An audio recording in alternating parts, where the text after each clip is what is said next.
What if the first words ever written weren't meant for people at all? Long before empires, before pyramids or paper, there was a civilization who believed the gods could hear them through clay. In the temples of ancient Sumer, under flickering torchlight, scribes pressed strange symbols into wet earth, not to record trade, but to send messages to the heavens. They weren't writing history, they were writing prayers. Every line, every mark, a voice calling into the sky. Tonight we return to that world, to the birthplace of writing, to the ziggurats of Uruk, where humanity first learned to speak not to each other, but to the gods themselves. So get comfortable, let your mind drift back 5,000 years, and listen to the clay that remembered the divine. In the beginning, there was silence, only the sound of the rivers, the Tigris and the Euphrates, moving endlessly across the plain. This was Sumer, a land of shimmering heat and fertile mud, where the sky met the earth in a pale horizon and the world itself was young. There were no empires yet, no pyramids or temples, no laws carved in stone, only small villages clinging to the riversides, their people watching the floods and the stars with equal reverence, believing both were voices of unseen gods. Over thousands of years, these people, the Sumerians, learned to read the rhythms of the earth. They built canals, shaped the flow of the rivers, turned chaos into order. But even as they learned to control the land, they felt watched. They believed that every field, every storm, and every harvest was seen by the divine, the Anunnaki, the great ones who ruled from the heavens. To them, the world was not silent at all.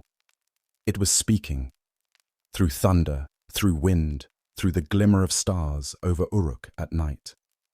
But humans, they thought, could not yet answer back. And so began one of the greatest stories in human history, the invention of writing. Not for commerce, not for art, but as an attempt to speak to the gods. They called it cuneiform, wedge-shaped. It began simply, with marks on soft clay, triangles, lines, and dots pressed with a reed stylus. But each mark carried intention, a name, an offering, a plea. The earliest tablets discovered at Eridu and Uruk don't list trade or taxes.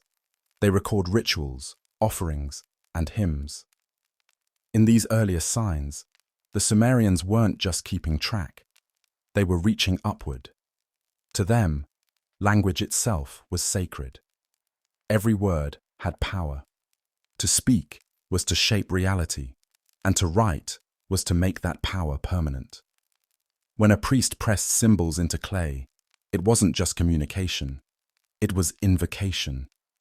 In the flickering torchlight of ancient temples, scribes would kneel beside priests, recording the names of gods and kings on tablets that would outlast their flesh.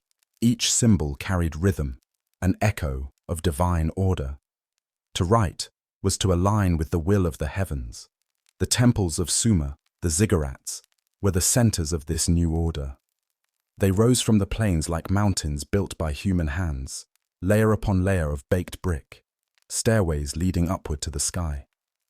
At their summits, priests performed rituals to honor An, the sky god, and Enlil, the lord of air smoke, from their offerings drifted into the evening air, curling like prayers toward the stars. And below, in the dim chambers lit by oil lamps, scribes recorded every ritual, every gift, every word spoken to the unseen. They believed the gods needed these words, that divine beings, for all their power, required the voices of humans to sustain order. The more accurately a priest recited and a scribe recorded, the more favor would flow from the heavens. Writing was not invention, it was obedience. And yet, something extraordinary happened. As writing grew, so did awareness. For the first time, humanity could remember beyond a single lifetime. The words carved into clay didn't fade with the wind or the death of the speaker. They endured. Through them, Sumerians began to preserve history, and perhaps unknowingly, began to step into the realm of the gods themselves. creators of worlds made of symbols. In the city of Uruk, around 3200 BCE, the first great experiment in civilization unfolded. A ruler named Enmerkar, half myth, half memory, ordered scribes to record hymns to the goddess Inanna. In one tale, he sends messages written on clay to distant lands. This act, the first written communication between kings, is not described as invention, but as divine inspiration. Writing, in the Sumerian mind, had not been created by man. It had been revealed. They said that Enki, the god of wisdom, whispered the secrets of writing to the priests. He was the keeper of the me, the divine laws that shaped civilization, justice, craft, language, kingship. In Sumerian myth, Enki releases these sacred powers from the deep waters of creation so that humanity might build order from chaos. And so the stylus became a tool of both record and reverence. Imagine the scene. A scribe in a dim temple room, his hands steady, his reed stylus glinting faintly in the firelight. Outside, the city hums. Traders call, children laugh, goats bleat in the narrow alleys. But inside, time feels suspended. The air is heavy with incense and clay dust. Every line pressed into the tablet is deliberate, rhythmic, sacred. He is not just writing, he is listening. For what he writes must be perfect. If a symbol is wrong, the gods may not hear. If a line is crooked, the meaning could shift, and the prayer could fall into silence. This was not writing as we understand it, not a tool of human thought, but a bridge to the divine, and it changed everything. Soon, the art of writing spread beyond temples. Farmers recorded their yields, merchants their trades, rulers their decrees. But even as it became practical, its origin never lost its aura. Every scribe was trained first in temple schools, the Aduba, house of tablets. There, they learned not only symbols, but ritual, poetry, and the myths that gave meaning to those signs. To write, one had to understand the will of the gods. Generations passed, and with each one, writing grew more intricate. What began as marks for offerings became hymns, chronicles, prophecies. The Sumerians began to imagine that perhaps, through words, humans could not only speak to the gods, but also understand them. From this faith grew their greatest myths: the creation of humanity, the flood, the descent of Inanna, the rule of Gilgamesh. Each one began as oral poetry, whispered by priests, sung by storytellers, and finally pressed into clay by anonymous hands. These tablets became the first archives of human thought, and they reveal something haunting: an obsession with communication between mortal and divine, between earth and sky. The Epic of Gilgamesh, written centuries later, echoes that longing. Its hero, part god, part man, searches for immortality, for the secret that separates humans from the divine. In the end, he finds it not in eternal life, but in memory, in the words that will outlast him. "Look on my works, ye mighty," he says, pointing to the walls of Uruk, the city built by words, recorded by scribes. He understands what the Sumerians always suspected. Writing was a way to defy time. But how did this miracle begin? What caused the first human hand to carve meaning into clay? Archaeologists have found the earliest tablets in temple ruins, beneath altars and offering rooms. They are filled with repetitive signs, names of gods, quantities of grain, lists of sacrifices. To the modern eye, they look like accounting, but to the ancient mind, they were ritual communication. Each symbol was an offering, a promise, a renewal of the bond between mortal and immortal. It was not the marketplace that birthed writing, it was faith. The more the Sumerians wrote, the more complex their relationship with the divine became. The gods were everywhere, in storms, rivers, dreams. But now, they could also be recorded. Every myth written down became eternal truth. Every prayer pressed into clay became an unending voice. In this way, the Sumerians unknowingly created more than communication. They created memory. For the first time, knowledge could survive its keeper.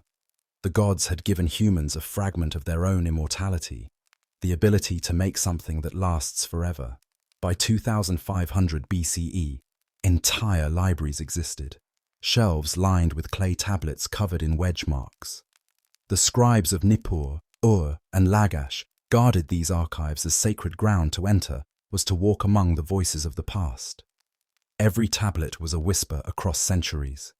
But the deeper you look into those symbols, the more haunting they become. For the earliest words we have, the first ever written by human hands, are not of love or beauty or law. They are prayers, petitions, cries into the unknown. It seems that from the very beginning, we wrote because we were afraid of being forgotten.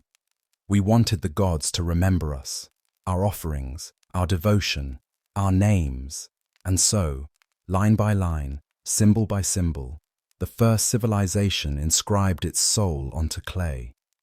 When archaeologists uncovered these tablets thousands of years later, they found not only language, but longing, the record of a people reaching across the silence of the cosmos, hoping someone, somewhere, was listening. Even now, when those tablets are read aloud, they carry the same rhythm, the same steady beat of a heart that wants to be heard. And perhaps, somewhere in that rhythm, lies the first echo of what it means to be human. In the end, the Sumerians gave the world more than writing. They gave it the idea that meaning can live beyond a single breath, that a symbol, pressed into clay beneath a flickering flame, can carry a thought through eternity. They believed that words were not just tools. They were sacred vessels that carried fragments of the divine. And perhaps, in some way, they were right. For even now, 5,000 years later, their voices still speak, through symbols once made for gods, now read by the children of time. Night descends over the city of Uruk.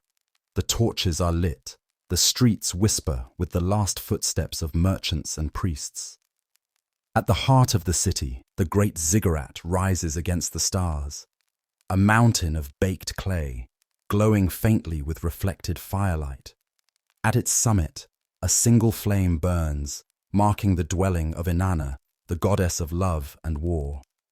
Below, in the shadowed chambers, a man kneels before a table of damp clay. His fingers are stained with soot and earth. He is a scribe, one of the most sacred figures in Sumerian life. To him, writing is not an act of creation, but of communion. He believes the stylus in his hand is a gift from the gods themselves, a tool that allows him to bring order to the divine voice that moves through the world. He listens before he writes. Every sound, the crackle of the lamp, the faint wind at the doorway, the rustle of his own breath, becomes part of the ritual. When he presses the first wedge into the tablet, it is done with reverence, as though he's opening a doorway between heaven and earth. For this scribe, every symbol carries weight. Each stroke is a connection, a way to translate what cannot be spoken. And tonight, he is recording a hymn to Enlil, the Lord of Air. The hymn describes how Enlil separated the sky from the earth, how he breathed life into dust, and how humans were given the sacred duty to serve the divine through their labor. The scribe does not write these words for people. He writes them for the gods, to ensure the world continues in balance, to maintain the rhythm between heaven and clay. To him, if these rituals are forgotten, chaos will return. In ancient Sumer, the act of writing was both an offering and a defense, a shield against the silence that could swallow everything. The world of the scribes was quiet, but full of awe. They lived near temples, under the authority of high priests, yet their knowledge gave them quiet power. They were the keepers of memory, the recorders of divine order, the architects of eternity. To become a scribe was not easy. From childhood, a student entered the Aduba, the house of tablets. He learned to shape clay, to hold the stylus, to copy symbols from the master's hand. Hour after hour, he pressed lines into wet tablets. Prayers, lists, hymns, records. Mistakes were punished. Accuracy was sacred.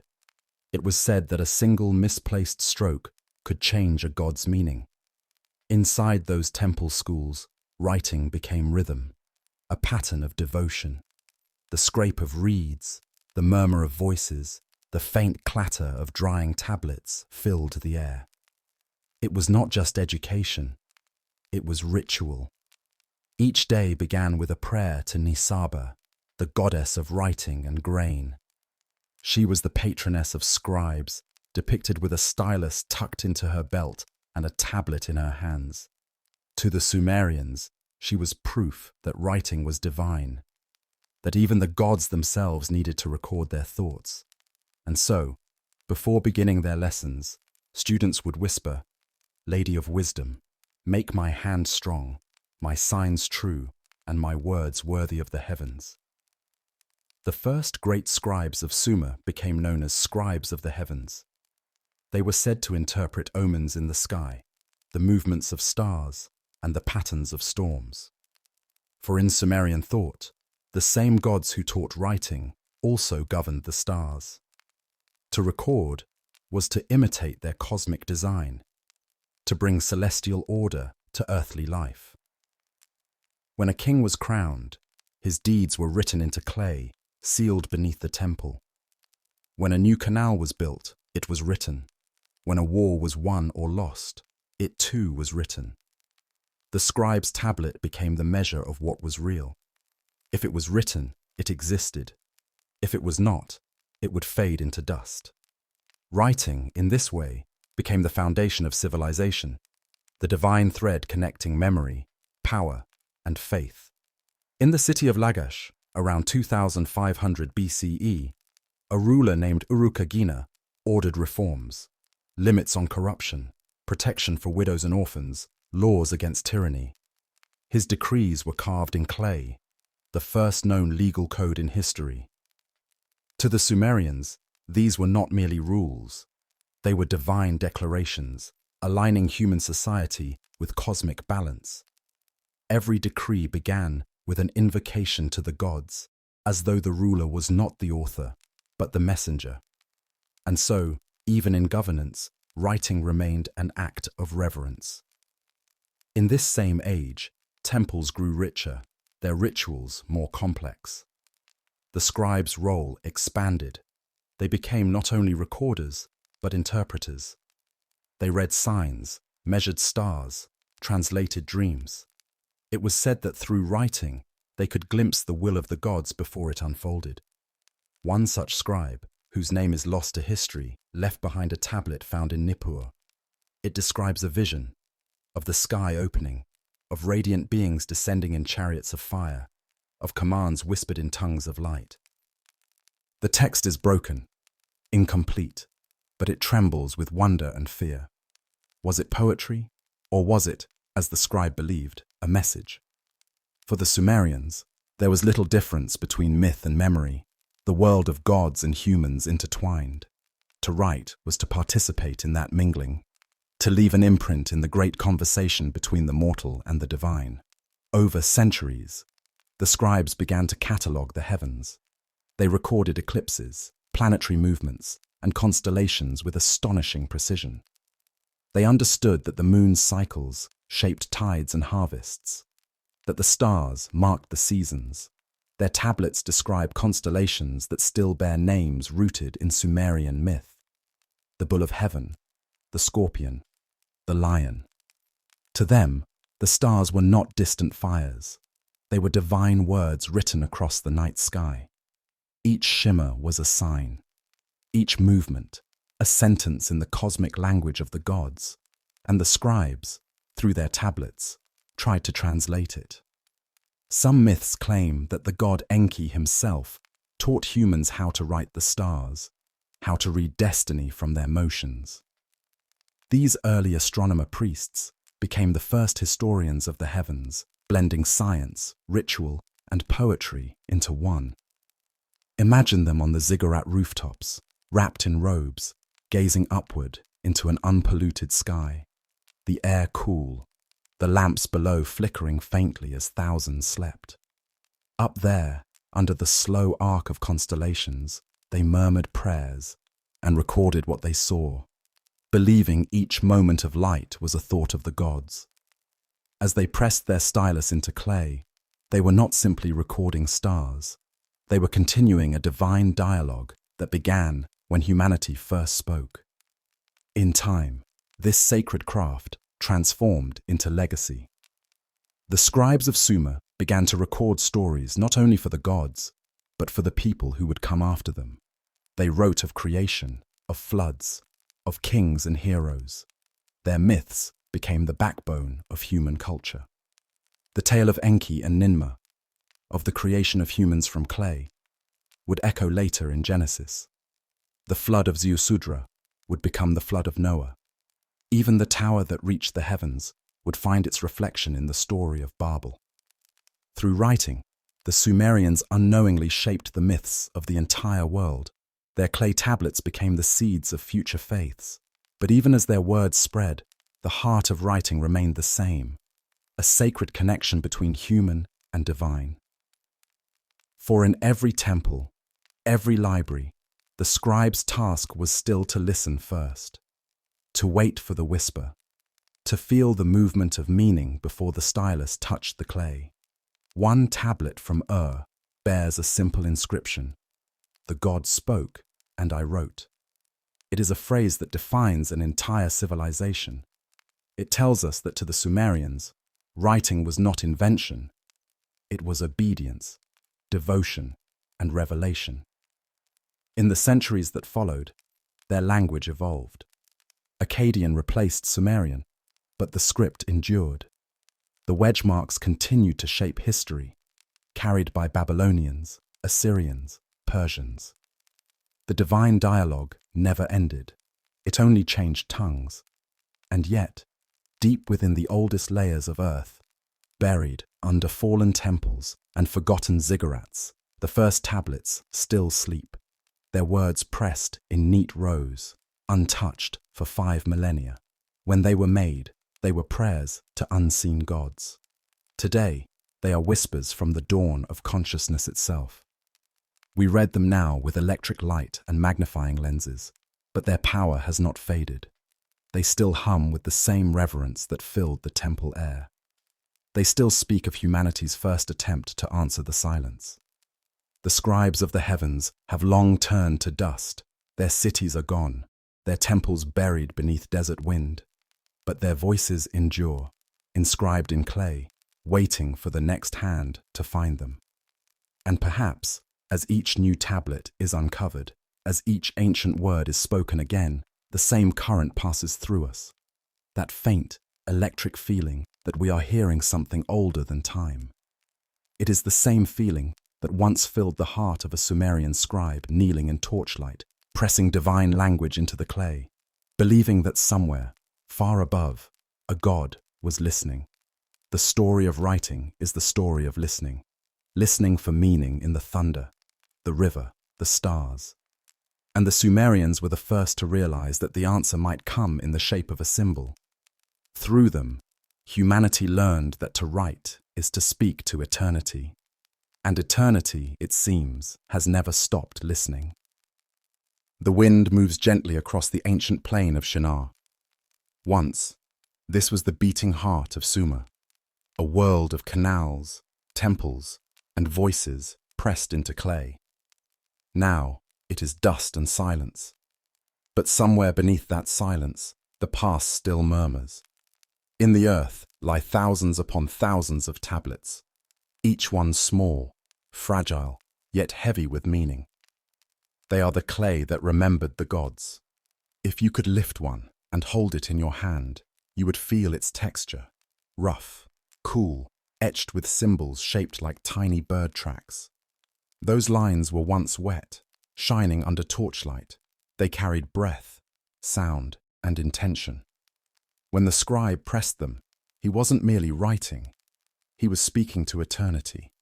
To understand what these tablets truly are, we must return to the heart of Sumer, to a time when the gods still walked in every shadow and the air was alive with meaning. Every morning in the temple schools, the scribes gathered before sunrise. The sky above Uruk blushed pale over the rooftops, and smoke drifted from the ziggurats' topmost fire. Within the adobe, the house of tablets, young students knelt before rows of damp clay slabs. They recited prayers to Nisaba, the goddess of writing, whose tablet of destiny hung from her waist. "Lady of the reed and the river clay," they whispered, "make my hands steady, make my signs eternal." Their teacher, an elder scribe with eyes dimmed by years of reading, would walk between them, tapping a stick softly on the floor. He corrected their strokes, their spacing, their rhythm. Cuneiform was not only knowledge, it was a discipline, a meditation, a form of worship. Each mark mattered, each wedge carried breath, each repetition, the names of gods, the lists of offerings, the hymns to the heavens, was a way of aligning oneself with divine order. The students did not yet understand the full power of what they were learning. To them, writing was ritual, but to their masters, it was something greater. It was how the world was remembered. By the 3rd millennium BCE, the cities of Sumer shimmered with clay. Every household had tablets, receipts, letters, oaths, contracts, and hymns. Temples overflowed with them. In the city of Nippur, scribes stored their works in great rooms lined with shelves of baked brick, stacked neatly like loaves. The air was thick with dust, the smell of earth and lamp oil. Here, writing had become the spine of civilization. Priests used it to record the gods' commands. Kings used it to immortalize their names. Farmers used it to count their grain. Even love, the oldest of human fires, found its place on clay. A tablet discovered near Ur bears a simple poem. "Bridegroom, dear to my heart, goodly is your beauty, honey sweet. You have captivated me. Let me stand trembling before you." It is one of the earliest known love songs in history, and yet, even in its tenderness, the old reverence remains. Love, too, was sacred. Another way to speak to the gods through human feeling. Every subject, from the practical to the divine, found its place on these slabs. In their countless tablets, the Sumerians left nothing untouched.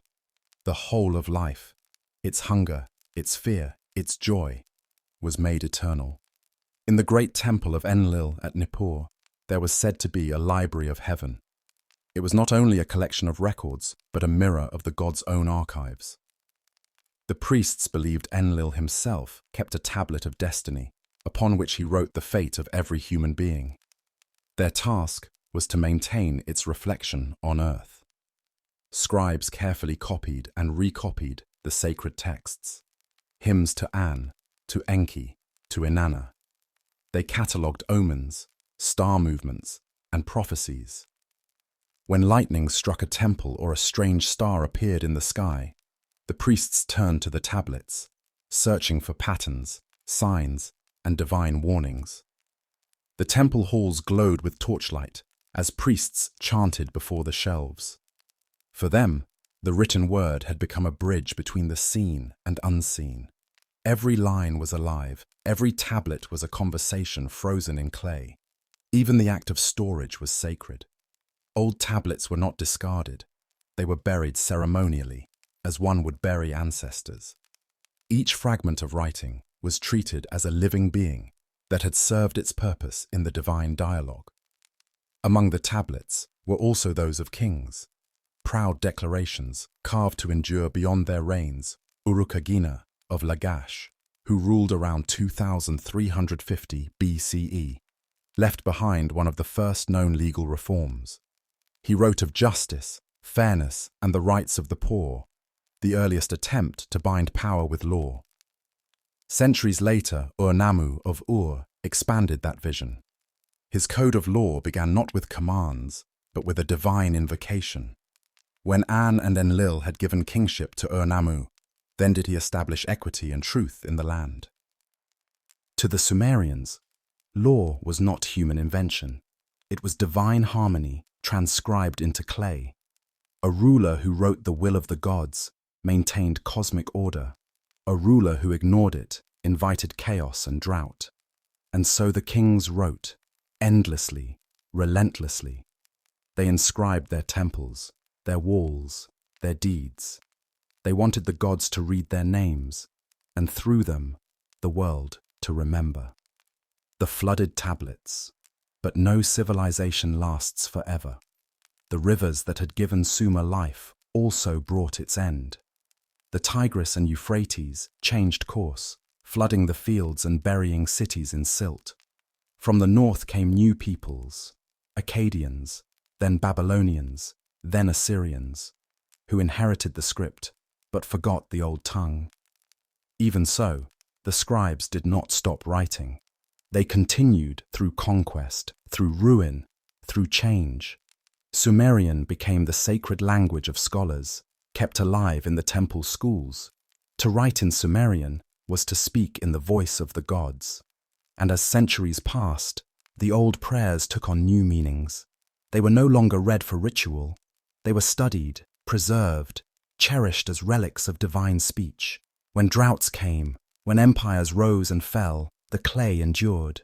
Each flood that drowned a city sealed its tablets deeper beneath the ground, protecting them from time. The destruction that silenced Sumer also saved its words. The forgotten voice. Thousands of years later, when the sands of Mesopotamia had swallowed everything, the tablets slept. For more than 2 millennia, no one could read their marks. To later civilizations, Greeks, Persians, Romans, they were meaningless patterns. The voice of Sumer had gone silent. It wasn't until the 19th century that the world heard it again. Archaeologists digging in Iraq uncovered vast libraries of clay, from Nineveh, from Ur, from the long-buried mounds of Nippur. At first, they thought they had found decorative tiles. Then, as more appeared, they realized what they were holding. The world's first written words. Each symbol was a pulse from prehistory. Each wedge, a whisper from the cradle of civilization. When scholars finally decoded them, the revelation was almost unbearable. The tablets spoke of cities that had vanished before Egypt's pyramids, of gods that predated Olympus, of floods that echoed across the world's myths. And among those voices were words so human they seemed impossible for their age. Prayers of grief, songs of love, fears of death, hope for remembrance. The clay had waited thousands of years to speak. And when it did, it reminded us who we are. The weight of memory. Today, in the museums of London, Paris, and Baghdad, those same tablets rest behind glass. Some are no larger than a hand, others are heavy as bricks. Their wedge marks, once pressed by trembling human hands, still catch the light. Visitors stand before them in silence. They read the translations, lists of grain, hymns to gods, lamentations for cities long turned to dust. Most move on quickly, but some linger, feeling something deeper, an almost invisible connection across time. Because what you're seeing when you look at a Sumerian tablet isn't just history. It's humanity realizing, for the first time, that thought could survive the body. That realization changed the world forever. From it came archives, libraries, law, literature, every written thing that followed. Without Sumer, there would be no scripture, no science, no story. But perhaps the most haunting truth is this. They never wrote for us. They wrote for the gods, and yet, in the end, it is we who answered. The last scribe. In the ruins of Babylon, long after Sumer had fallen, a scribe still worked by lamplight. His world had changed. New empires ruled, new tongues filled the air, but his hands moved as they had for 5,000 years. He dipped his stylus in water, smoothed the clay, and began to press. Outside, the stars hung low over the desert. The the same constellations his ancestors had named: the bull, the lion, the scorpion. He was writing a prayer to a forgotten god. He knew, perhaps, that no one would read it, but he wrote anyway, because to write was to keep the universe in balance, to affirm that the voice of humanity still echoed through time. When he finished, he placed the tablet gently on the shelf. Then he blew out the lamp. Darkness filled the room, and with it, the end of an age. Centuries later, when archaeologists uncovered that same tablet, its words were still clear. The gods may sleep, but the clay remembers. The echo of Sumer. And indeed, it does. The clay remembers the laughter of markets and the chants of priests. It remembers the murmur of rivers, the cry of kings, the quiet breath of the scribe who believed he was writing for eternity. It remembers everything. Through those tablets, the Sumerians achieved what they most desired: to be heard by the divine. And in doing so, they became divine themselves, creators of a world built from words. Theirs was the first voice to speak across the gulf of time, the first civilization to capture its own reflection in symbol, the first to discover that meaning could endure beyond death. We often think of immortality as a gift of gods, but perhaps the Sumerians discovered another kind: the immortality of language, the eternity of memory. Even now, their words breathe in our own. When we write, when we read, when we tell stories to preserve what we love, we are continuing their prayer. We are answering the echo that began in the temples of Uruk. And maybe that is what the gods wanted all along, that we learn to speak to eternity, not with fire or sacrifice, but with words. The sun sets over the ancient land once more. Shadows stretch across the ruins. In the dust, a fragment of clay still bears the faint press of a reed stylus. Its edges are chipped, its surface cracked. But the symbols are there, steady, unchanged. 5,000 years ago, a man knelt in the torchlight and made those marks.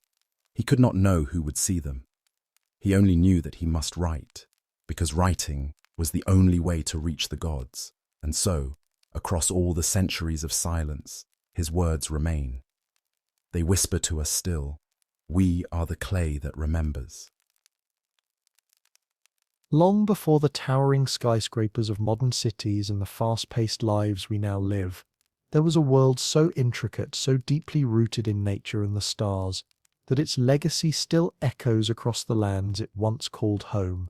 This was the world of the Mayans, an extraordinary civilization that blossomed in the heart of what we now call Central America.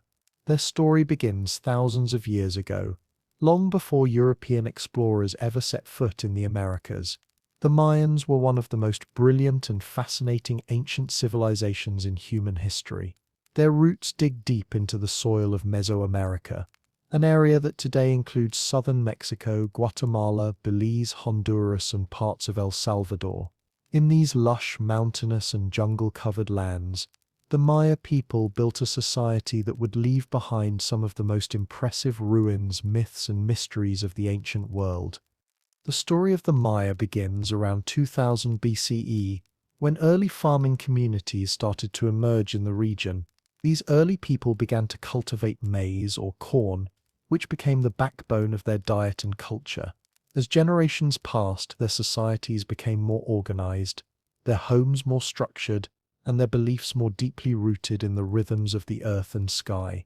They studied the stars, mapped the heavens, built towering pyramids, and developed a writing system unlike anything seen before in the Americas. By the time the classic period of Maya civilization began around 250 CE, they had already established a number of powerful city-states, each with its own rulers, priests, and grand temples reaching toward the heavens.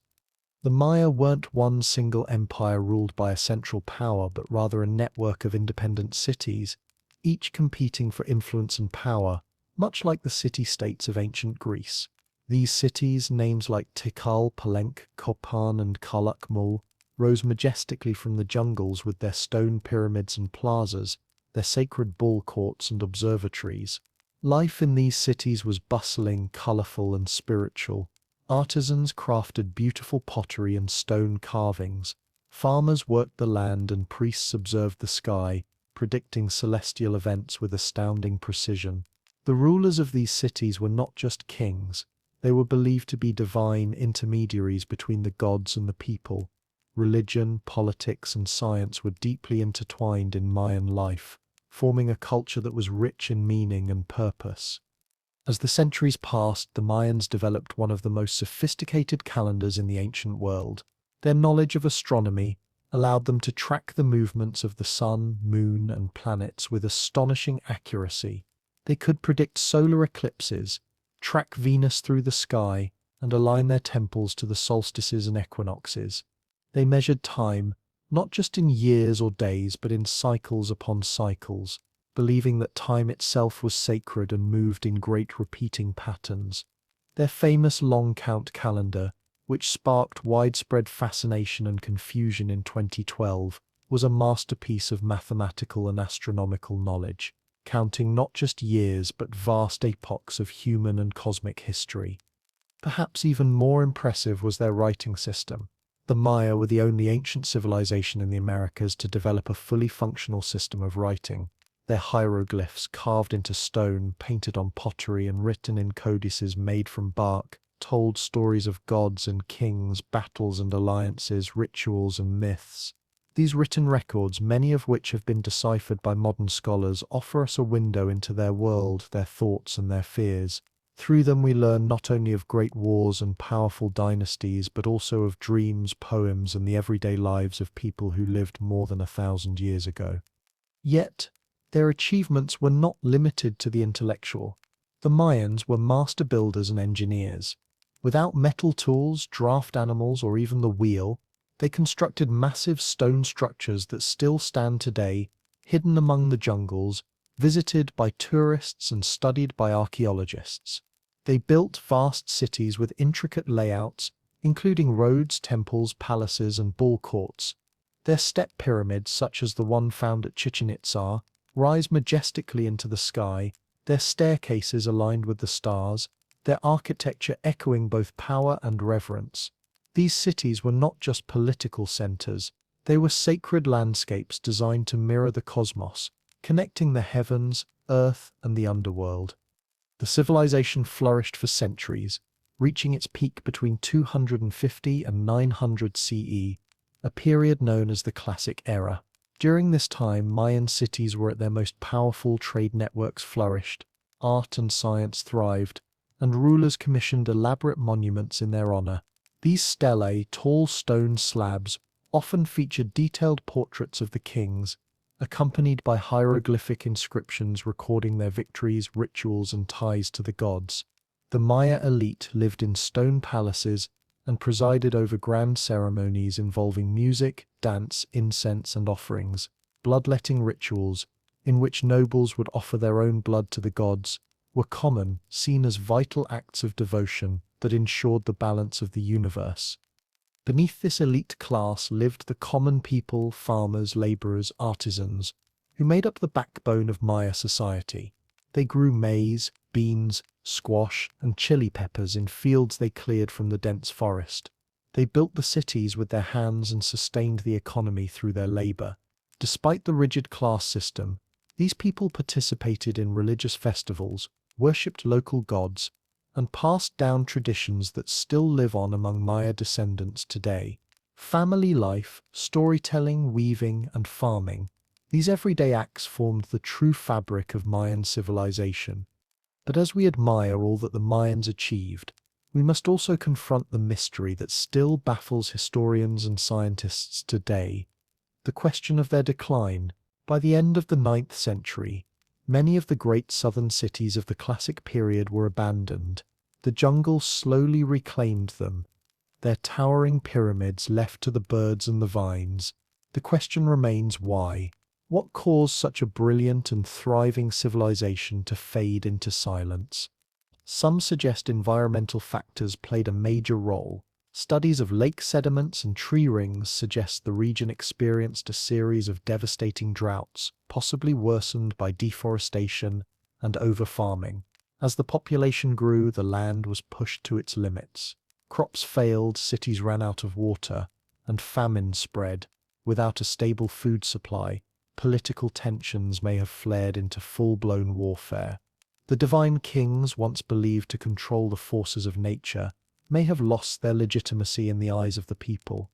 Others point to internal strife, rivalries between city-states, the collapse of trade networks, and the breakdown of royal dynasties. Warfare may have become more intense, more destructive, with no clear victors. Some monuments from this period show rulers depicted not in triumph, but in scenes of captivity or humiliation. The social contract between the people and their divine kings may have fractured, leading to rebellion, abandonment, and the unraveling of once great cities.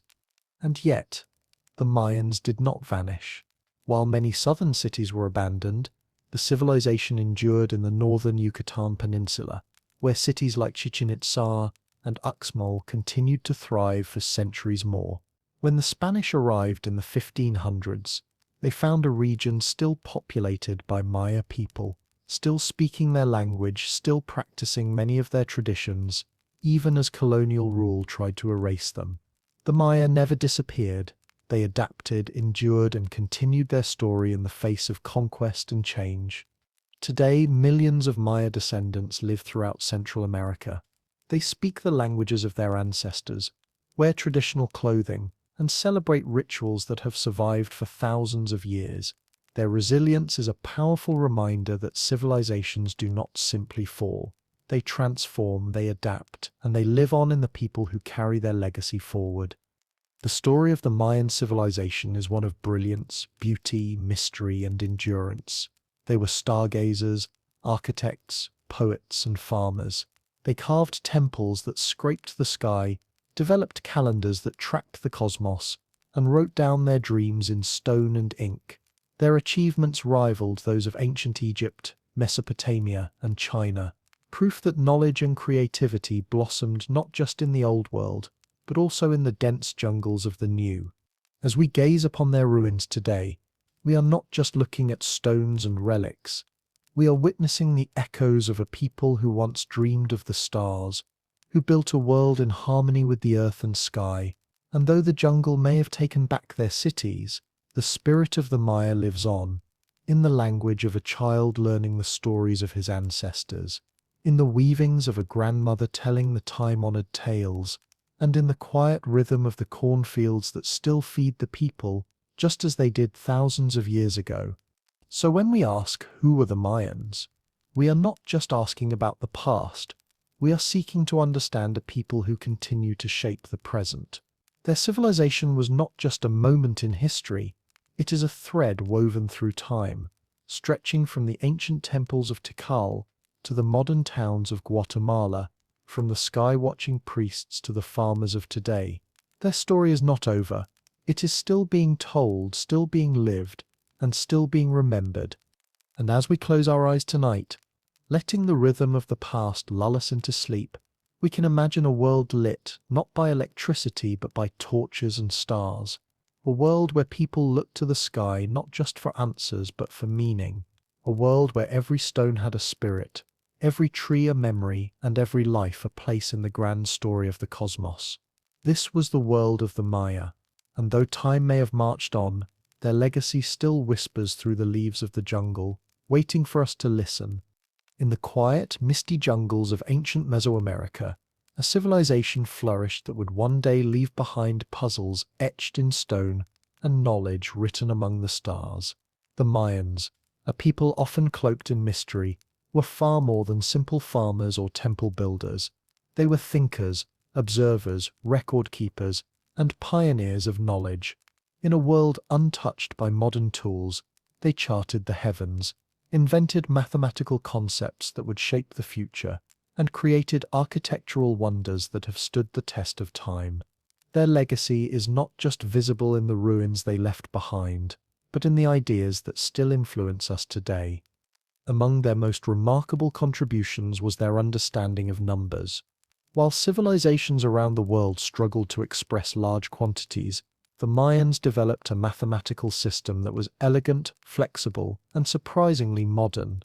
They used a vigesimal system, meaning it was based on the number 20 instead of the 10 we use today, with just three simple symbols: a shell for 0, a dot for 1, and a bar for 5. They could represent huge numbers with ease. But what truly sets their system apart is the shell, the symbol for 0. Long before 0 was used in Europe, or even widely accepted in the Old World, the Mayans had already embraced the concept. This was not just a placeholder, but a fully functioning part of their calculations. They understood that 0 could represent nothing, and yet play a powerful role in building the numbers around it. This early recognition of 0 marks one of the great intellectual achievements of the ancient world. It allowed for complex calculations, calendar tracking, and precise astronomical observations. In many ways, the invention and use of 0 opened a door to mathematical thinking that still serves humanity to this day. Their grasp of numbers seamlessly extended into their study of the heavens. Astronomy was not simply a curiosity to the Maya. It was a necessity, a sacred duty. They believed that the movements of the stars and planets influenced life on Earth, and through careful observation, they could align their rituals and decisions with cosmic events. Their knowledge of celestial cycles was so advanced that modern researchers remain astonished by their accuracy. Without telescopes, satellites, or digital tools, the Maya tracked the motion of the Sun, the Moon, and the planet Venus with incredible precision. They knew that Venus had a cycle of 584 days, and they recorded its appearances and disappearances meticulously, linking them to political and religious events. Eclipses were predicted through complex calculations, and solstices and equinoxes were observed from temple observatories that were built with cosmic alignment in mind. Their calendars, perhaps their most famous creation, were more than just ways to mark time. They were reflections of the universe itself. There were multiple calendars in use, each serving a unique function.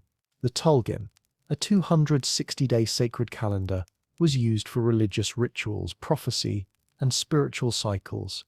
The Hab, a solar calendar of 365 days, kept track of agricultural and seasonal events. But the true brilliance came with the long count calendar, a linear, continuous system that could track time across thousands of years. It marked great cosmic cycles and was used to record historical events far into the past and future.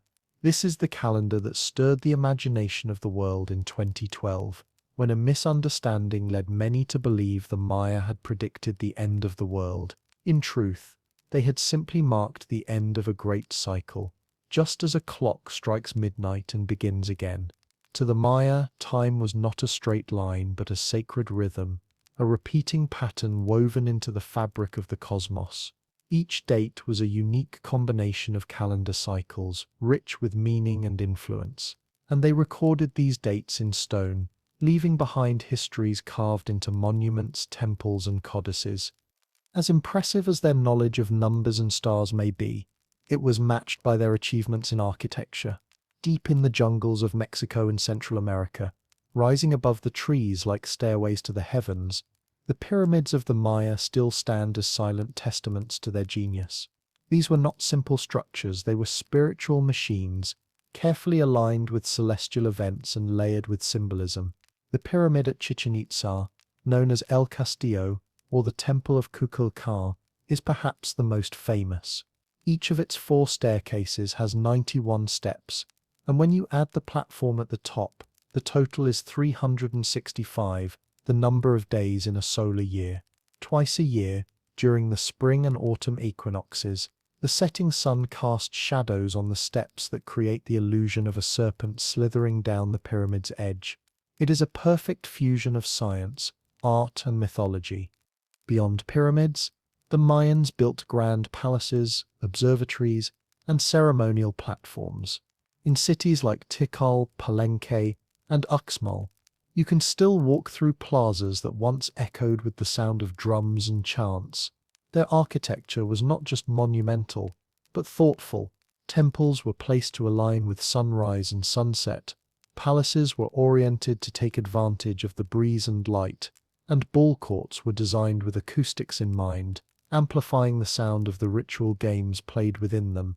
These were not random buildings.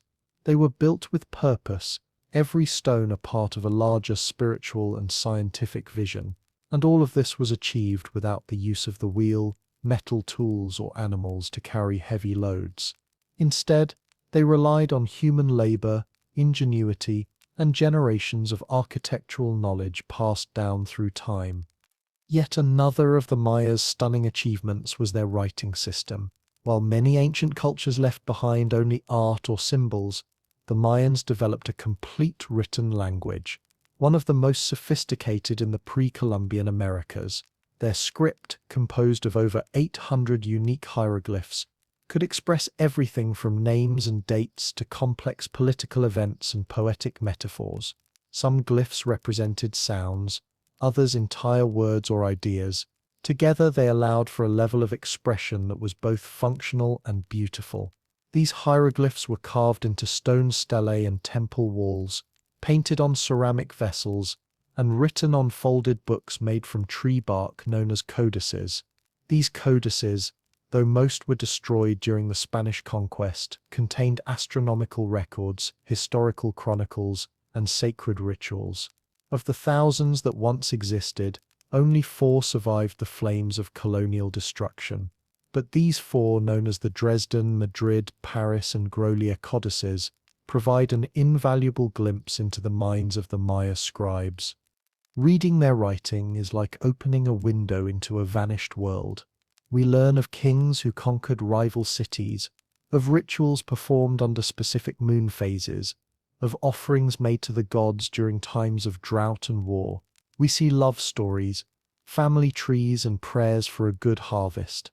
And through this writing, the Maya voice comes alive again. It is a voice of scholars and poets, of warriors and priests, of a people who believed in the power of knowledge to connect them to something greater.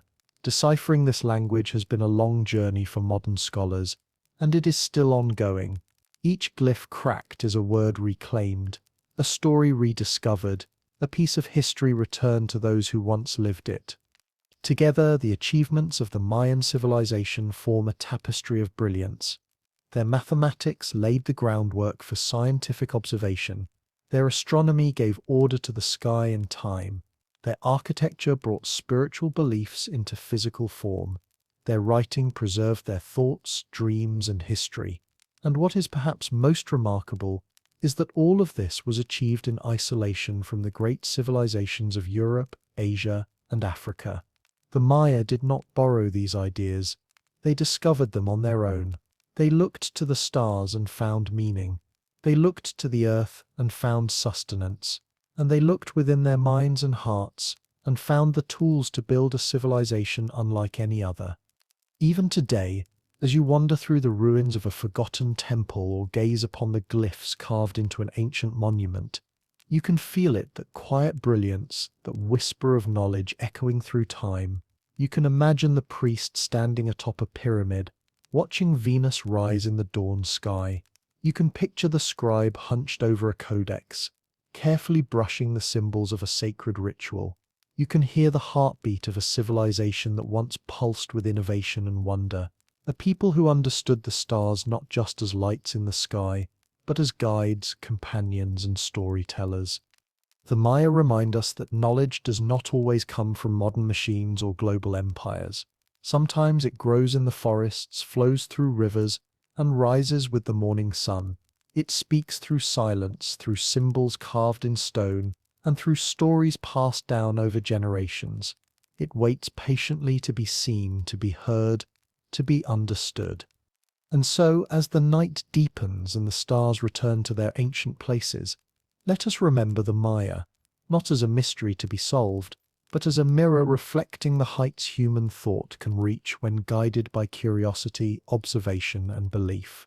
Let us carry their legacy gently into our dreams as we drift into sleep, wrapped in the soft light of a civilization that never truly disappeared. In the lush green lands of ancient Mesoamerica, Under the canopy of thick jungles and rolling hills, the daily rhythm of the Mayan people flowed like the quiet rivers that nourished their fields. Life in a Mayan village or city was more than survival. It was a complex, spiritual, and structured existence, woven with tradition, belief, and responsibility. Each person had a place in the grand design of their world, whether they were a king ruling from a grand stone palace or a humble farmer rising at dawn to tend to his maize fields. Though thousands of years have passed since their great cities thrived, we can still imagine how the Mayans lived, what they believed, how they worked, and how they understood their place in the universe. At the top of Mayan society stood the king known as the Ajor, a figure both political and divine. He was not merely a ruler in the earthly sense, but a sacred leader, believed to be chosen by the gods to act as a bridge between heaven and earth. The king's responsibilities went far beyond law or war. He was expected to maintain balance in the cosmos, to perform rituals that kept time flowing and crops growing. His words were law, but his actions were deeply spiritual. Around the king, a small but powerful class of nobles advised him and managed various aspects of the city-state. These nobles were warriors, governors, and high-ranking officials. They lived in stone houses near the temples and palaces, and were educated in reading, writing, and religious knowledge. Beside them stood the priests, a group with immense influence. The Mayan priests were scholars, astronomers, mathematicians, and spiritual guides. They kept the calendars, interpreted omens, read the stars, and led rituals that were believed to ensure the favor of the gods. They were the keepers of stories, myths, and history, many of which were carved into stone or written in sacred codices. For the Mayans, religion was not a separate part of life. It was the center of everything. Every harvest, every birth, every war, and every day began and ended with the gods in mind. The priests were guardians of this connection. Beneath the ruling class and the priests were the common people, farmers, artisans, builders, and traders. Though they did not live in palaces or attend royal ceremonies, they formed the true heart of the civilization. Most Mayans were farmers, rising with the sun and working the land with dedication.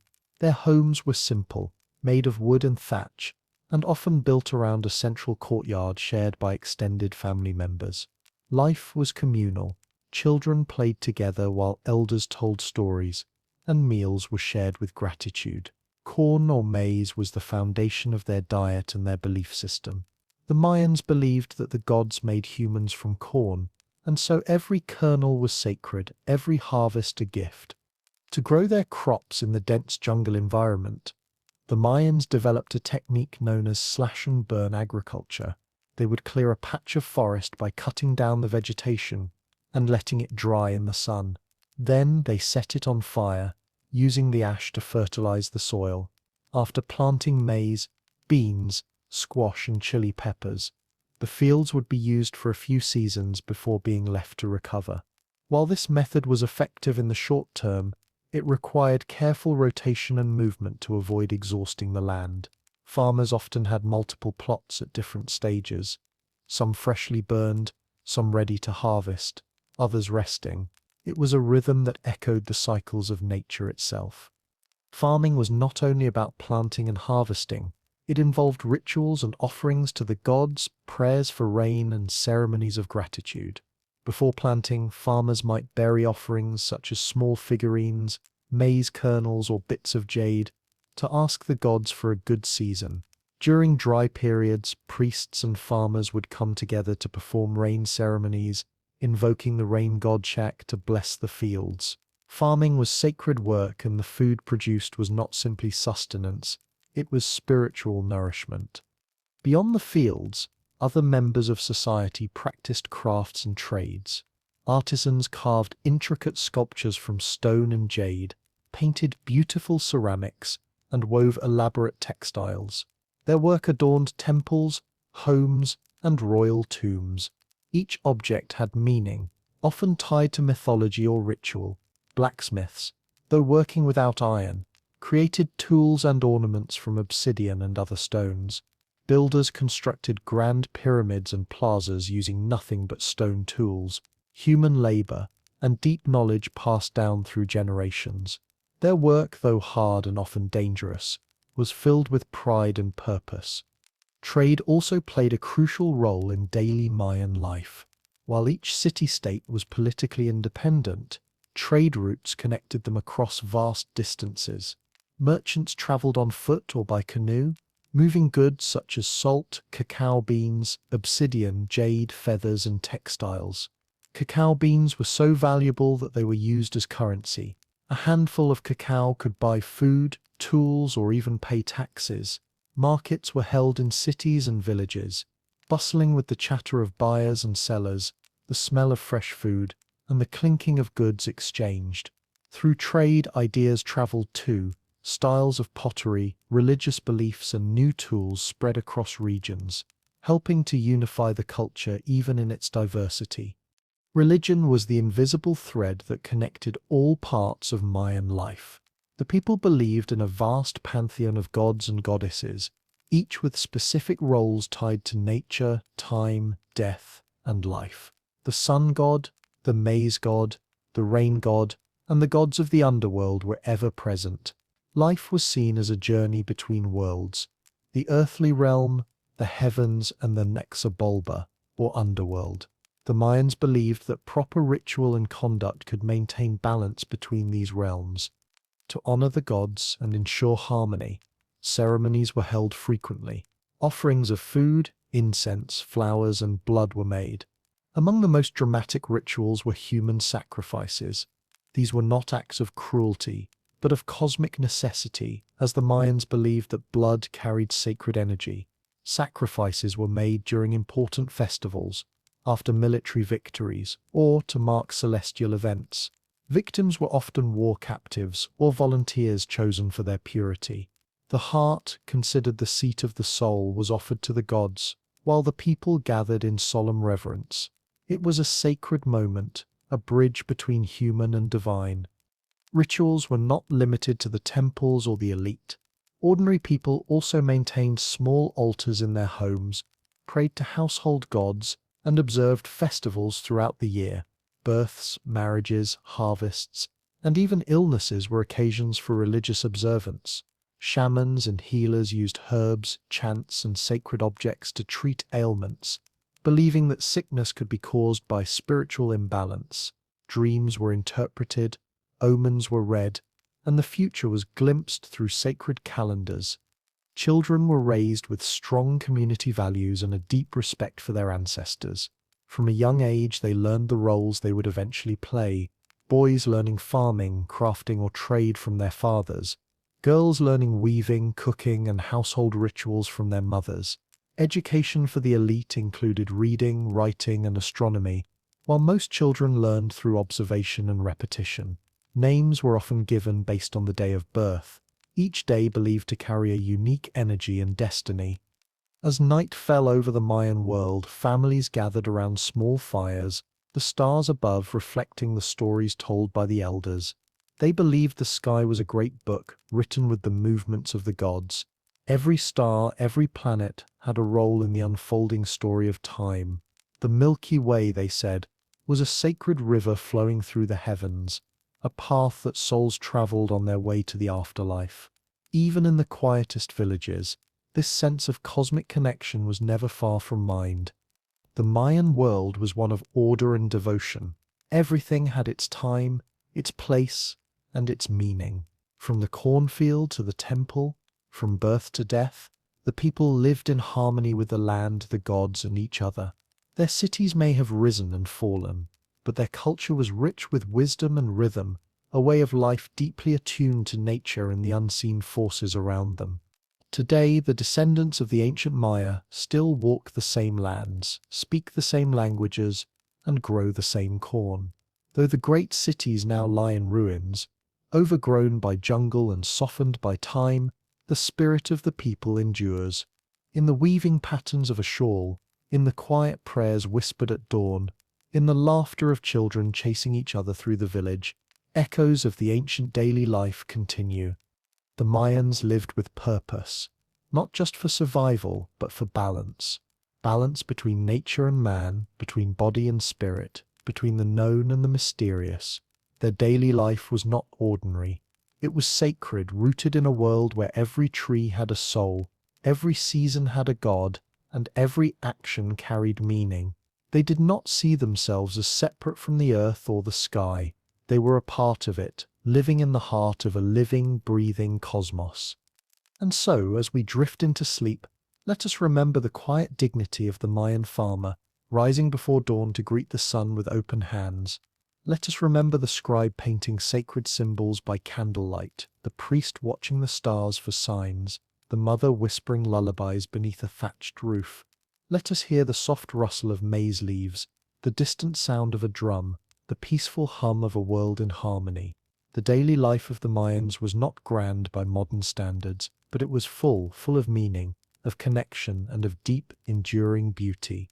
In the heart of dense rainforests, where howler monkeys echo in the canopy and the scent of wild orchids fills the air, the Maya built cities of stone that still stand today, whispering stories of power, mystery, and time. These cities were not scattered villages or simple towns. They were masterpieces of architecture and organization, sacred landscapes carefully designed to reflect both the heavens above and the world below. As we journey through the ancient world of the Maya, we find ourselves walking the quiet, moss-covered plazas of Tikal, gazing at the elegantly carved facades of Palenque, climbing the steep pyramids of Kupan, and finally standing in awe beneath the shadow of Chichen Itza's great temple. These cities were more than centers of life. They were centers of the universe for the Maya. Tikal, one of the greatest and most powerful Maya cities, rose from the lowland jungles of modern-day northern Guatemala. At its height, it was home to tens of thousands of people and covered an area of more than 60 square kilometers. As you approach its massive stone temples, your footsteps fall quiet, as though the forest itself respects the weight of history. Temple Air, the temple of the Great Jaguar, towers over the Grand Plaza, its steep steps leading to the tomb of a long-dead king. The skyline of Tikal is defined by these pyramid temples, rising above the trees like fingers pointing to the sky. From the tops, the Maya priests once studied the stars, performed sacred rituals, and watched the sun rise and fall in perfect alignment with their calendar. The city was not built at random. Every structure had its purpose, its place in the spiritual design of the city. The plazas were not just gathering spaces. They were stages for rituals that connected the people with their gods. Ball courts, where sacred games were played, were often placed between temples representing the heavens and the underworld. This was not simply sport. It was ceremony, where the outcome held cosmic significance. Palaces were built with careful attention to light and shadow, designed to honor celestial events. The city was alive with meaning. At its heart was the belief that every stone laid had a reason, every wall a message, every building a mirror of the cosmos. Farther to the west, nestled in the foothills of the Chiapas Mountains, lay Palenque, a city known not for its size but for its elegance. While Tikal was grand and towering, Palenque was delicate and refined, with temples that looked like lace carved in stone. The Temple of the Inscriptions holds the tomb of Pakal the Great, one of the most celebrated kings in Mayan history. His sarcophagus lid, carved with intricate symbols, has puzzled and fascinated scholars for decades. Some see in it a journey to the underworld. Others claim it holds clues to forgotten knowledge. Whatever the meaning, it reflects the depth of Maya belief and the artistry of their hands. Palenque was a city of innovation. Its engineers built complex systems to manage water, using aqueducts and canals to control the flow of rivers and springs. The palaces featured towers, courtyards, and carved reliefs that told the stories of gods, kings, and the cycles of time. Here, politics and religion walked hand in hand, with each ruler considered a divine representative on earth. The city's walls were decorated with records of battles, births, and ceremonies, not just to glorify the rulers, but to preserve their connection to the cosmos. As sunlight filters through the jungle trees today, casting soft shadows on the limestone walls, one can almost hear the chants of priests, the soft rhythm of drums, the life that once filled these sacred halls. Further south, In the fertile valley of what is now Honduras, the city of Copan flourished with its own unique voice. Known for its extraordinary sculpture and intellectual life, Copan was a city of scholars, artisans, and astronomers. Its rulers, like the famed 18 Rabbit, commissioned some of the most elaborate stelae, tall stone monuments carved with portraits and hieroglyphic texts. Each stele was a story in stone, commemorating a moment in time, a ruler's reign, or a divine event. The hieroglyphic stairway at Copan, containing over 2,000 individual glyphs, remains the longest known Mayan text and stands as a testament to the Mayas' love for history, timekeeping, and storytelling. Copan was also a center of learning, where astronomers tracked celestial bodies and advised kings based on the stars. Their knowledge was not kept secret but engraved in stone, preserved for eternity. The ball court at Copan is among the most impressive in the Mayan world, suggesting not just the importance of the ritual game, but the architectural skill of its builders. Even the altars, circular, low, and elaborately carved, carried messages of cosmology, sacrifice, and the eternal dance between gods and men. Unlike some cities that projected power through sheer size, Copan commanded respect through wisdom, art, and the careful recording of time. As powerful as these southern cities were, their dominance did not last forever. By the late 9th century, something began to change. The jungles grew quiet, the plazas emptied. One by one, the great cities of the southern lowlands were abandoned. Tikal, once echoing with ceremony and song, fell silent. Palenque's halls were overtaken by vines and moss. Copan's great stairway became a stairway for birds and lizards. Historians and archaeologists have long debated the cause. Some point to environmental collapse, droughts, overuse of land, and deforestation that led to famine. Others blame internal conflict, warfare between cities, political upheaval, or the breakdown of the social and spiritual order. It is likely that many factors converged, slowly unraveling the delicate balance of Maya society. With growing populations and limited farmland, pressure mounted, the belief systems that once held people together may have faltered when the rains stopped and the crops failed. Priests could no longer promise renewal. Kings could no longer maintain control. And so the people left. They did not vanish into thin air but moved on, settling in smaller communities, carrying their language, beliefs, and traditions with them. Though the temples crumbled, the people remained. Yet, while the southern cities declined, new centers of power rose in the northern Yucatan Peninsula, in what is now modern-day Mexico. Here, the great city of Chichen Itza began to shine. Unlike the cities buried in rainforest, Chichen Itza was built in a drier, more open region, where different challenges shaped a new kind of Maya society. The city drew not just from traditional Maya culture, but also from outside influences, Toltec, Central Mexican, and others. This blending of ideas created a city unlike any other, with architecture that was both familiar and new. At Chichen Itza, the Temple of Kukulkan, also known as El Castillo, stands as a perfect fusion of science and art. This pyramid was designed with such precision that during the spring and autumn equinoxes, the setting sun casts shadows along its staircase that create the illusion of a serpent descending the pyramid's side. This effect, combined with the carved serpent heads at the base, honored Kukulkan, the feathered serpent god. It was not simply a display of skill, but a message, a story told through light and shadow, through stone and silence. The city's ball court is the largest in the Maya world, measuring over 500 feet long. Here, the sacred game was played not for entertainment, but for ritual. Its acoustic design is so perfect that a whisper at one end can be heard clearly at the other.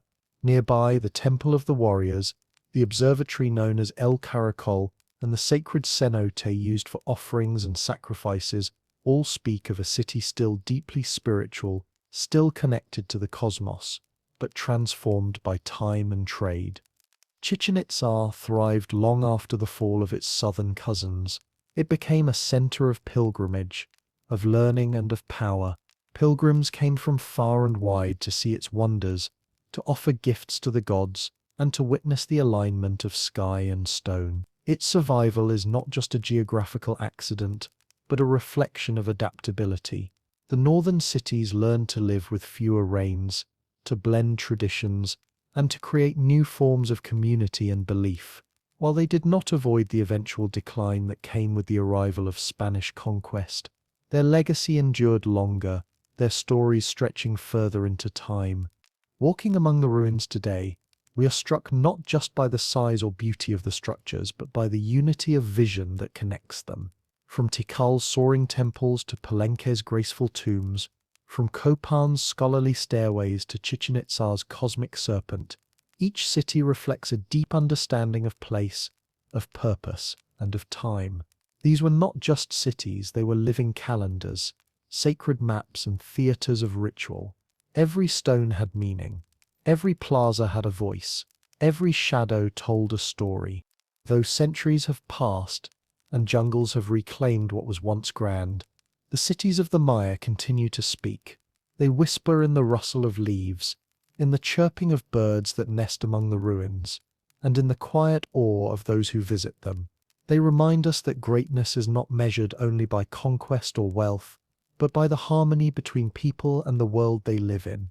The Maya built with intention, lived with meaning, and watched the sky not just for navigation, but for inspiration. And as the night falls and the stars begin to appear, just as they did for the Maya priests and kings, we can close our eyes and imagine the glow of torches along the temple stairs, the soft sound of flutes drifting across the plazas, and the heartbeat of a civilization that lived in tune with the universe. Their cities may be silent now, but their story is still alive, etched in stone, written in the sky, and carried gently in the wind. For centuries, the great cities of the ancient Maya stood as testaments to human brilliance. Pyramids touched the clouds, astronomers watched the skies from sacred observatories, and kings performed rituals believed to maintain balance between the heavens and the earth. But one day the jungle began to grow silent. The fires in the ceremonial plazas faded. The ball courts, once filled with echoes of sacred games, fell still.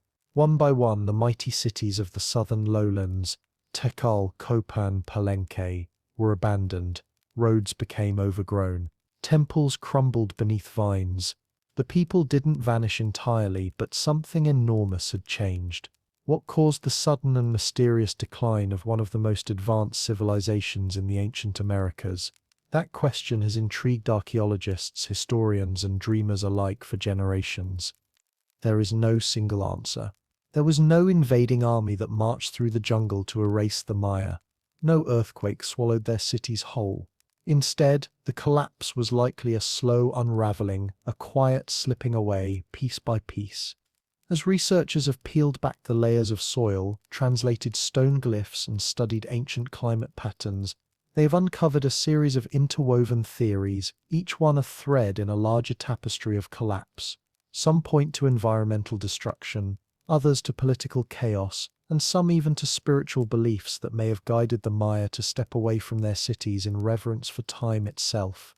One of the most supported theories focuses on environmental collapse.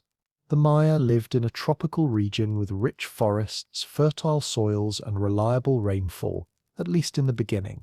But as their cities grew, so did the demand for resources. Trees were cut down to clear land for agriculture, to provide timber for construction, and to fuel the fires used for making lime plaster, a key ingredient in their architecture. Over generations, vast swaths of forest were reduced to farmland. The soil, no longer protected by trees, began to erode. Its fertility faded. The land could not recover as quickly as it was being used. The once lush surroundings began to thin, and the environment that had supported such growth slowly began to work against them. Worse still, evidence from lake sediments and cave stalagmites suggests that the region experienced a series of severe droughts during the time of the collapse. The rains became less predictable, and long dry seasons made it harder to grow crops. For a civilization so closely tied to nature and the cycles of time, these changes would have been devastating. The The sacred relationship between humans, gods, and the land was breaking. The rituals meant to call the rain or protect the harvest may have stopped working, or at least appeared to. When water ran low and crops failed, the very foundation of society began to crack. As food became scarce and rainfall uncertain, the growing population only made matters worse. At the peak of the classic period, some Maya cities housed tens of thousands of people, all relying on a fragile system of agriculture. The slash and burn method, while effective for small populations, could not sustain large, permanent settlements without rotation and recovery. The result was a dangerous imbalance. More mouths to feed meant more land cleared, more trees burned, more pressure on the environment. And when the rains failed or the fields turned barren, hunger would have spread quickly. Food shortages became not just a problem of survival, but a political and social crisis. With famine often comes conflict, and this appears to have been true for the Maya. Political instability and warfare may have played a major role in the collapse. The Maya civilization was never a unified empire ruled by a single leader. Instead, it was a patchwork of independent city-states, each ruled by its own king. These cities often formed alliances or clashed with one another, sometimes engaging in ritual warfare meant to capture prisoners for sacrifice or to demonstrate power. But as the system strained under environmental and social pressure, these conflicts may have become more violent and widespread. Carvings from the late classic period show scenes not just of glorious kings and peaceful ceremonies, but of captives, battles, and cities at war. Some monuments were left unfinished. Some royal lineages ended abruptly. Cities that once rivaled each other may have turned against one another in desperation. Rulers, once seen as divine, lost their legitimacy when they could no longer promise reign or stability. Without faith in their leaders, people may have rebelled or simply walked away, choosing to live in smaller, more manageable communities rather than remain under the shadow of crumbling authority. The story becomes even more complex when we consider the idea of external invasion. Some early theories suggested that a foreign people may have invaded the Maya lands, displacing or destroying the existing culture. But over time, this idea has lost support. There is little archaeological evidence of widespread invasion or cultural replacement during the period of collapse. No sudden change in pottery styles, no foreign weapons, no signs of violent conquest that match those seen in other ancient collapses. The cities were abandoned gradually, not destroyed overnight. The people did not disappear. They moved, they adapted. Their descendants still live across Central America, speaking Maya languages and practicing traditions that reach back thousands of years. The disappearance was not an end, it was a transformation. Perhaps the most fascinating and most often overlooked theory lies in the spiritual worldview of the Maya themselves.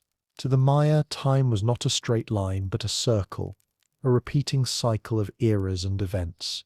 They believed in cosmic ages, long periods governed by different gods and energies. The end of one era did not mean total destruction, but the beginning of another phase in cosmic history. This belief, recorded in their calendars and myths, may have influenced how they saw the collapse of their cities. When crops failed, when the rains did not come, when leaders fell and wars raged, they may have interpreted these signs as the natural end of an era. Not a failure of society, but a sacred transition written into the universe itself. In such a view, the abandonment of cities may not have been chaotic or desperate. It could have been intentional, ritualized, even spiritual. Communities may have chosen to leave their grand urban centers, returning to simpler ways of life in the forest or mountains, guided by prophecy or tradition. The silence that followed in the great plazas may not have been fear, but reverence. The pyramids, once filled with chanting priests and incense smoke, became monuments to a time that had passed. Like the changing of the seasons, like the rise and fall of the sun, the Maya may have seen the collapse not as death, but as rebirth. And so, the mystery of the Maya disappearance becomes less about finding a single cause, and more about understanding a delicate balance. Climate change, deforestation, overpopulation, political turmoil, and spiritual belief. All these threads weave together into a complex and human story. It is the story of a people who soared to incredible heights of knowledge and creativity, who lived in harmony with the land until that harmony became strained. A people who did not wait for outsiders to erase them, but who responded to crisis in their own way, sometimes with conflict, sometimes with migration, sometimes with sacred silence. Modern science continues to uncover new clues. Satellite imaging reveals hidden roads and forgotten cities buried beneath the jungle. Ancient pollen trapped in lakes tells us what crops were grown, and when, carved stone records are slowly being translated, revealing the names, dates, and events of long-lost kings. Each discovery brings us closer to understanding not just how the Maya collapsed, but how they lived, adapted, and endured. Because despite the ruins and the quiet temples, the Maya are not gone. Their languages are still spoken. Their stories are still told. Their rituals passed down through generations still honor the same gods, the same cycles, the same sun and moon. The Maya never truly disappeared. What vanished was a phase, a grand chapter of monumental cities and royal courts. But the people carried on, just as they had for thousands of years before. As we drift into sleep, we can imagine the last days of a once great city. The sound of footsteps leaving a temple behind, a priest looking to the sky one last time before walking into the forest, a mother gathering her children, whispering that they are going home, not because they failed, but because time itself had shifted. The wind moves through the trees. The jungle closes in, and slowly, gently, the city becomes quiet. But even now, the stars above are still in their places. The sun still rises in the east. The old calendars still turn, and perhaps somewhere deep in the night, the ancient drums still echo, soft, distant, eternal, reminding us that the end of one world is simply the beginning of another. Deep in the jungles of Central America, time seems to stand still. Trees rise where great plazas once opened to the sky. Roots creep over the broken steps of temples. The air hangs heavy with silence, interrupted only by the distant call of a bird or the rustle of leaves stirred by the wind. But beneath this peaceful stillness lies a puzzle, an ancient mystery left behind by one of the most brilliant civilizations the world has ever known. The Maya, who once built cities that echoed with life and ceremony, who watched the stars and mapped time itself, are now remembered not only for their achievements, but for their sudden and unexplained disappearance. To understand this disappearance, we turn not just to legend or speculation, but to the ground itself. Archaeology, the science of uncovering the past through what remains, has provided some of the most revealing clues about what happened to the Maya. Piece by piece, layer by layer, a story emerges from the soil, the stone, and the silence. A story not of magical vanishing, but of slow unraveling. A story that can only be told by the cities the Maya left behind. As researchers began to explore the dense forests of Guatemala, Mexico, Belize, and Honduras, they stumbled upon something remarkable: entire cities swallowed by the jungle. These were not small settlements, but massive urban centers, once home to tens of thousands of people. Their scale was staggering. Grand plazas stretched wide under the open sky. Pyramids rose above the treetops. Palaces, temples, and ball courts lay hidden beneath layers of vegetation. Cities like Tikal, Copan, Palenque, and Calakmul had been completely abandoned, their stone walls now standing in eerie silence. The discovery of these abandoned cities raised a question that echoed through the archaeological world. Why would a people who had achieved so much simply walk away? One of the first signs that something went wrong can be seen in the buildings themselves. In several sites, archaeologists uncovered structures that were never finished, temples left incomplete, their stairs only partially carved, plazas with foundations laid but no buildings raised, walls that begin only to stop abruptly, as though the workers had simply put down their tools and vanished. This suggests a sudden halt to construction, a sign that something disrupted daily life, something that forced entire cities to change course or abandon their plans. Even more telling are the layers of construction found in many temples. In Maya tradition, it was common to build new structures on top of older ones, often as a way to honor past kings or to align with astronomical events. But toward the end of the classic period, many of these layers show signs of haste or inconsistency. Quality declines, materials change, rituals that once accompanied construction are no longer present.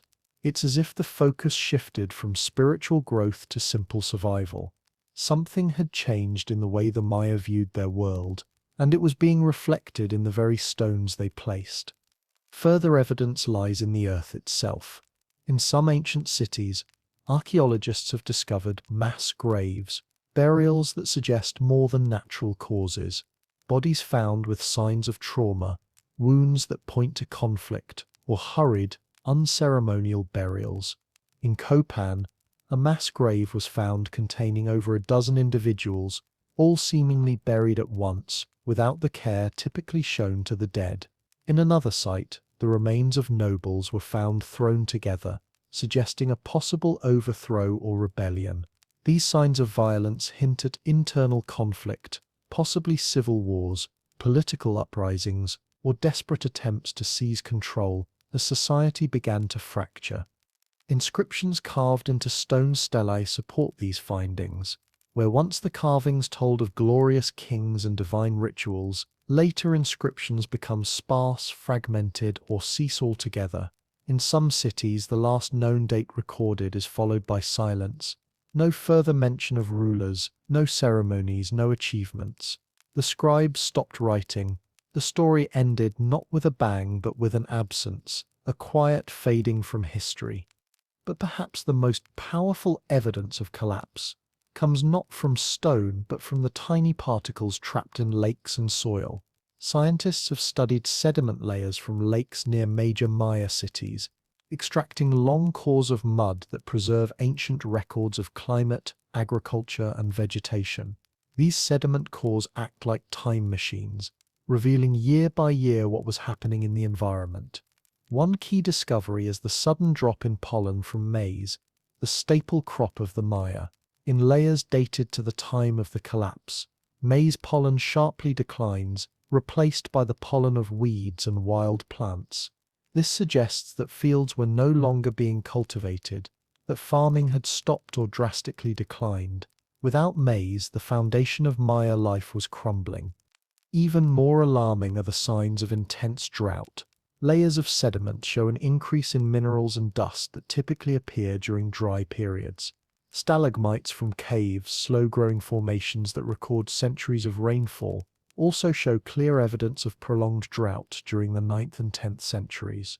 For a people so deeply connected to rain, whose rituals were tied to the cycles of the heavens, a long drought would have been not only a practical disaster, but a spiritual one. The Maya built their cities in areas without large rivers. They depended on rainwater collected in reservoirs and cisterns. When the rains failed, their entire system was threatened. The priests, who were expected to maintain harmony with the gods, may have been seen as having lost favor. Kings, once thought to be divine, faced growing doubt. In such times, belief systems begin to crack. Trust fades. Desperation rises. The droughts would have caused widespread famine. Crops would fail. Food would run short. People may have fled the cities to find water, to seek refuge in the forests or hills. Populations once dense and organized began to scatter. As food supplies dwindled, conflict likely increased. Competing cities may have turned on each other.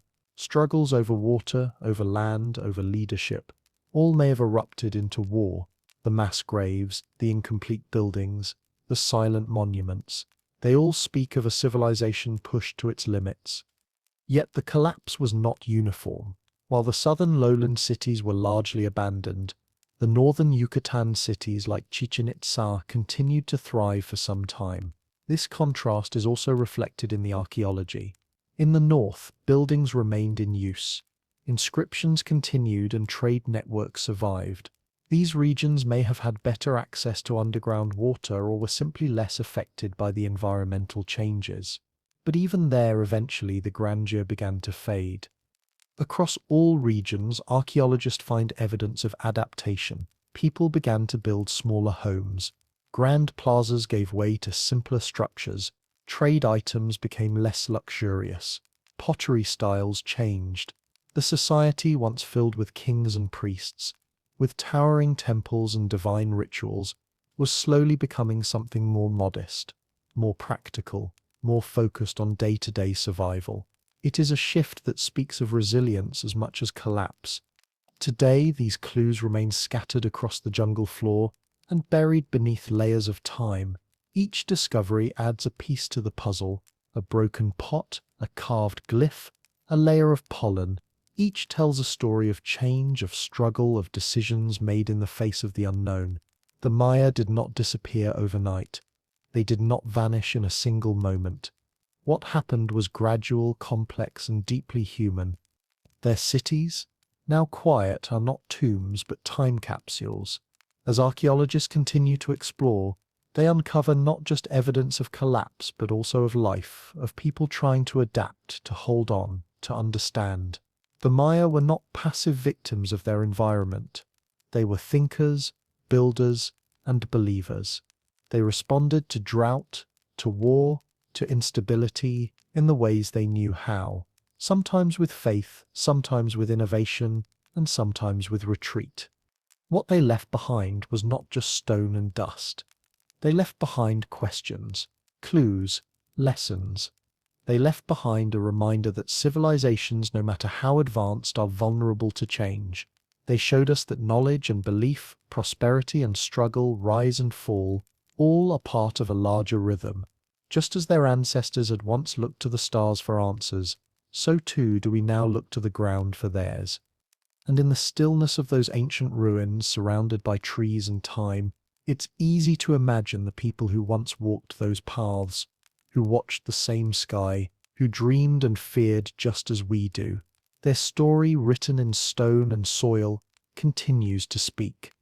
As you drift into sleep, imagine the slow quieting of a city, a final ceremony under a darkening sky, a priest placing his tools in a basket for the last time, a mother leading her children into the forest, away from the crumbling temples toward a new beginning, and the jungle, patient and eternal, slowly rising to reclaim what was once filled with light and sound.